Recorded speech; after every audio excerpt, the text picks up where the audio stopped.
এখন কারো সাথে আর তেমন কথা বলতে ইচ্ছে করে না। ইচ্ছে হয় না কাউকে ফোন করে কয়েক মিনিট কথা বলি। এমনকি কেউ কল করলেও কল ব্যাক করতে মনে থাকে না। মেসেজের রিপ্লাই করতেও ইচ্ছে করে না।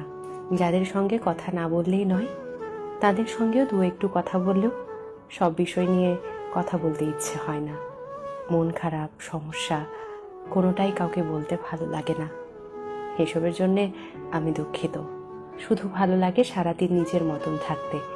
ব্যস্ত থাকি বা না থাকি, তবু নিজের সঙ্গটাই মাত্রাতিরিক্ত প্রিয় হয়ে উঠেছে। যেই সঙ্গীহীনতায় একটা সময় আমার মন খারাপ হতো, মনে হতো আমিই যেন দুনিয়ার সবচেয়ে একলা অসহায় মানুষ। সেই খারাপ লাগা, সে একাকিত্ব আজ যেন সব থেকে বেশি প্রিয় হয়ে উঠেছে। এখন অমুক বন্ধু খোঁজ না নিলেও আর খারাপ লাগে না। কেউ ভুল বুঝলেও নিজেকে আর প্রমাণ করতে ভালো লাগে না।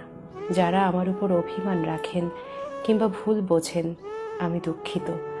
আমি নিজের ইচ্ছের বিরুদ্ধে কারো সাথে কথা বা সম্পর্ক কোনোটাই আপাতত রাখতে পারছি না। আর যারা উইথাউট কনভারসেশন আমাকে বোঝেন, আমাকে চেনেন, আমার মানসিক অবস্থা দু একটু কথা শুনে বুঝে ফেলেন, নিজেদের বাউন্ডারি এবং প্রাইভেসি দুটোই বোঝেন, আপনাদের প্রতি আমার কৃতজ্ঞতা।